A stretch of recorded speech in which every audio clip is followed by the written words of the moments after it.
Hi guys, welcome back to another video. This Citroen is going to take even more work than what I initially thought. Let's turn the camera around, see how bad it is, and I'd be interested to see what you reckon. Is it worth pushing on? Okay, so we're going to go through everything that's wrong that needs fixing. So we'll start with the interior. So I've cleaned up most of it and fixed everything that I can.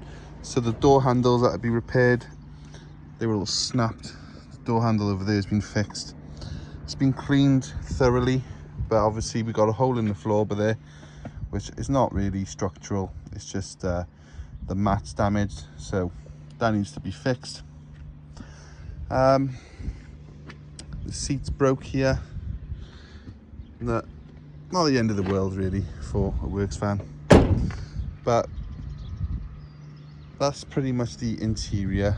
On the roof we've got this roof rack, but the trouble is it's not actually for this van, so it's just been bolted through the van, and as you can see, not very well. Looking on the inside, we can see bolts. Look, there's no washers, no nothing, so it needs to either be removed and the holes welded up and painted.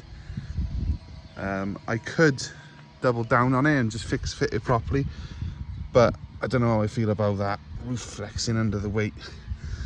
Let's have a look at the back. Yeah, the back's the same, so that's not as simple as what it could be.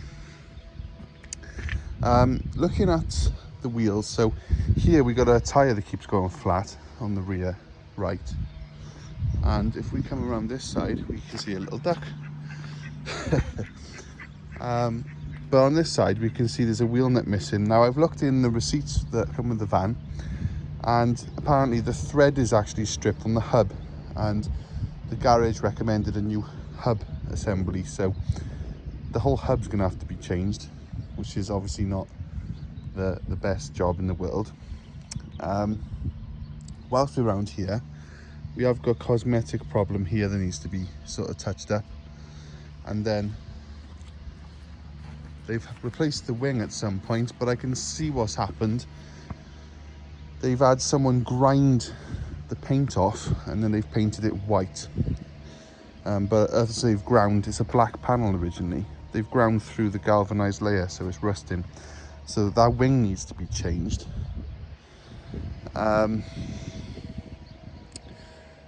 Also, whilst we're here again, the door does not shut. It will not shut no matter what. So I've just a temporary solution. I got a bit of wire here just holding the door shut because it's only in the garage, we're not driving it, so that needs to be looked at. Also, this rail is bust, as you can see, so it needs a new rail, and it looks like it's actually bent something in the actual chassis of the van there, so that's going to need to be bent straight again. Now I'm pretty sure the engine and gearbox has been changed, and not very well, unfortunately. So we've detailed everything on the van, we've tried to get it as clean as possible so we know what we're working with. Basically I think they fit the engine and gearbox out of a car. Same technically, but the ancillaries are not a perfect match. So there's issues with the airbox, there's no brackets for it, it's just like flopping around back there. There's all sorts of random wires, like you see these wires here, they don't really go anywhere, they just sort of like floating in midair. The same really all around. I can tidy up a lot of this, it's not a problem, but it has caused, I think, issues. So this pipe wasn't lining up. I've actually had to modify that pipe quite a lot to get it to fit and clamp on properly, so that took quite a lot of time, but really it should just fit. Other issues as well from the engine and gearbox thing is the auxiliary belt squeals when it's cold, but on further inspection the crank pulley isn't lining up, so the belt's actually riding one tooth over on the crank pulley. So I feel like they might have fit the van's alternator and power steering pump, but they put the wrong crank pulley on it, because I've seen it before and it sits out of line. So I got to change the crank pulley. And not only that, when driving the van, the gears are so long. I think, like, first gear, it's up to 30 mile an hour before you've got to change it to second. Now with the power of the engine as well, it's got me thinking, you know, can it even pull all that weight around? Or is that just how they are? Also, we have had a lot of oil leaks, which is partly why the engine bay has been cleaned so well. So we're trying to diagnose it. So I found one there. So there was oil coming out of there. It seems to be dry now, which is good. Let me just check. Yeah, it appears dry. So I took that out. You'll see it in a future video. And I changed the O-ring. So that stopped the first oil leak. But on the bottom, it looks like the oil pan's been removed and then just slapped back on, and it hasn't been sealed. So we cleaned this spotless under there.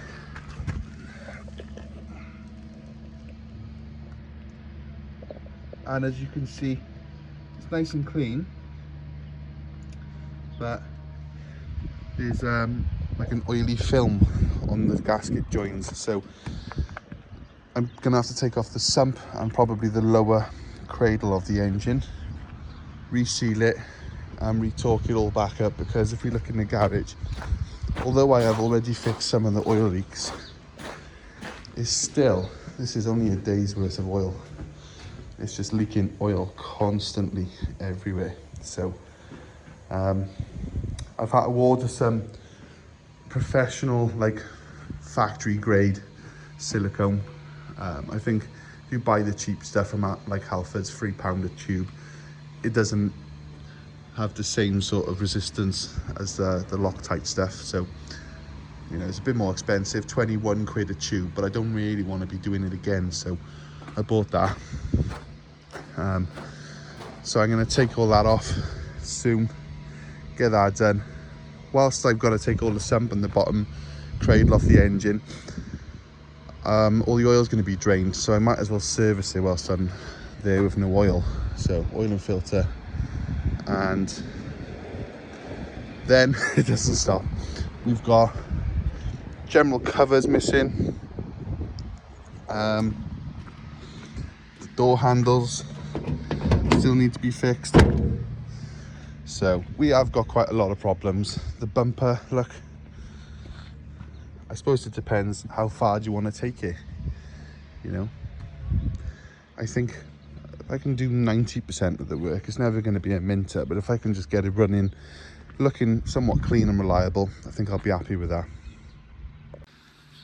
So yeah, I've got my work cut out with this van, but you know, I'm not complaining.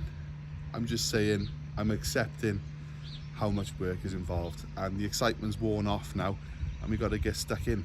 But as I said, nothing I can't do. It's just we got to do it. So let me know what you think down below. Did I buy a nail? Should I keep pushing with it? Should I give up on it? What do you think? The main issue for me is I hope that the theory on the engine swap, you know, isn't going to rear its head down the line. There's more issues, like there's pipes rubbing on gear linkages because they're not quite, you know, they might have changed the engine over, but they haven't put the right pipes on. They might have kept the pipe off the car, which doesn't routes exactly the same. So there's a lot of that going on. So yeah, it's a funny one. So let me know what you think, and I'll see you in the next one, where we're going to be getting stuck in, hopefully, if I haven't given up. Cheers guys.